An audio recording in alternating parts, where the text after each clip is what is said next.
তো জয় হিন্দ প্রিয় বন্ধুরা, সকলকে আমার চ্যানেলে স্বাগত জানাই এবং একটা তাজা ফ্রেশ একটা ভ্যাকান্সি নিয়ে আলোচনা করছি, যেটা কিন্তু ইন্ডিয়ান আর্মি 2025। ঠিক আছে, লিখে দিয়েছি কিন্তু দেখো আমি ইন্ডিয়ান আর্মি 2025-এর ভ্যাকান্সি, অর্থাৎ পোস্ট কতগুলো থাকতে পারে অনুমান করা যায় এবং এজ লিমিট কত থেকে কত পর্যন্ত, তোমাদের যে ডাউটগুলো আছে যে এজ লিমিট কত থেকে কত পর্যন্ত, হাইট কত লাগবে, কোনো সেন্টারে হাইট কমও লাগে, সেই সমস্ত ক্ষেত্রে কিন্তু সব কিছু নিয়ে কিন্তু বিস্তারিত আলোচনা করব। তো আবারও বলছি, অবশ্যই চ্যানেলে যারা নতুন হয়ে থাকে অবশ্যই তোমরা সাবস্ক্রাইব করে নাও এবং পাশে থাকা বেল আইকনটি প্রেস করে নাও, যাতে আরও সুন্দর সুন্দর এরকম জব রিলেটেড ভিডিও তোমাদের কাছে যাতে আগে পৌঁছায়। তো চলো দেখো শুরু করা যাক।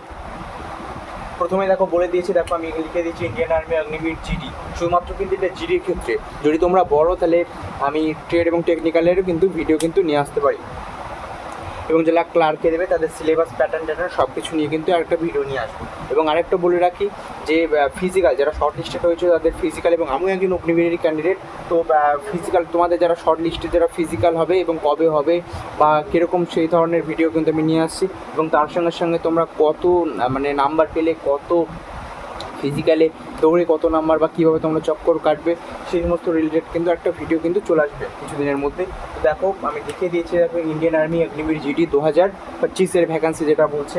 ঠিক আছে, এখানে পোস্ট অনুমানিক প্রায় 50,000 পোস্ট কিন্তু থাকবে, এখানে 50,000 পোস্ট কিন্তু থাকবে।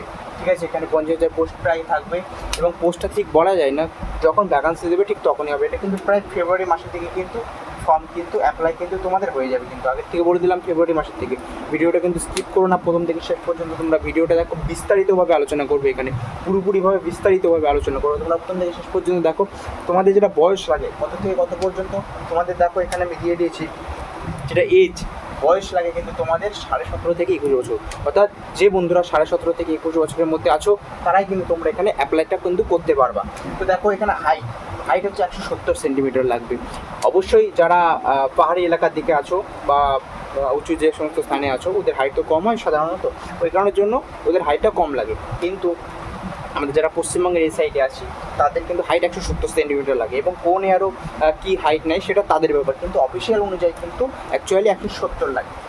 এবং এখানে চেস্ট দেখো 77, নর্মালি তোমাকে 77 চেস্ট থাকতে বলতে, বুক নর্মালি 77 থাকতে হবে, এবং ফুলিয়ে 5 ফোলাতে হবে। ঠিক আছে, 5 কিন্তু তোমাদের বুক ফোলাতে হবে। দেখো আরেকটা বিষয় তোমাদের যেটা হয় যে এনসিসি যাদের সার্টিফিকেট আছে, আমিও একজন এনসিসি করি, আমারও এনসিসি সার্টিফিকেট আছে। দেখো এখানে আমি বলে দিচ্ছি এনসিসির কী কী রিল্যাক্সেশন দেওয়া হয়। এনসিসিতে দেখো যাদের এ আছে তাদের কিন্তু 5 মার্ক কিন্তু এক্সট্রা দেওয়া হবে বা ছাড় দেওয়া হবে। তারপরে দেখো বি সার্টিফিকেট যাদের আছে তাদের কিন্তু দেখো 10 মার্ক ছাড় দেওয়া হবে, বিরাট বড় হিউজ নাম্বার, কিন্তু 10 মার্ক ছাড় দেওয়া হবে। তারপরে দেখো এখানে সি সার্টিফিকেট যাদের আছে, অর্থাৎ নর্মালি যাদের সি আছে তাদের কিন্তু 20 নাম্বার কিন্তু ছাড় দেওয়া হবে, এবং অন্য কিছু কিছু ক্ষেত্রে যাদের সি গ্রেড আছে এবং আরডিসি করা আছে তাদের কিন্তু 25 নাম্বার ছাড় দেওয়া হবে। ঠিক আছে, বুঝতে পারলে 25 নাম্বার কিন্তু ছাড় দেওয়া হবে তাদের জন্য, এবং এমন এমন ভ্যাকান্সি আসবে তাদের কোনো পরীক্ষায় দিতে লাগবে না, সি সার্টিফিকেটের জন্য এমন একটা সুযোগ কিন্তু আছে। তো দেখো এখানে স্যালারি দিয়ে দিয়েছে কত, এখানে 30,000 পার মান্থ তোমাদের কিন্তু স্যালারি দেওয়া হবে। সেটা 4 বছরের জন্য তোমাদের কিন্তু নিয়োগ করা হবে, এবং 4 বছরের মধ্যে তোমরা যদি ঠিকঠাকভাবে ভালো পারফরমেন্স করতে পারো তোমাদেরকে পার্মানেন্ট করে দেওয়া হবে। এবার আসল আসি যে মূল কথায়, মূল যেটা আছে দেখো আমরা এখানে চার্ট করিয়ে দিয়েছি আমি, অর্থাৎ সিলেবাস সম্পর্কে, অর্থাৎ কী কী সিলেবাস আসবে, কোথা থেকে কোথা পর্যন্ত পরীক্ষা হবে, সেই সমস্ত সম্পর্কিত দেখো আমি কিন্তু এভাবে চার্ট কিন্তু করে দিয়েছি। তো দেখো আমি এক এক করে বলি, তোমরা শোনো।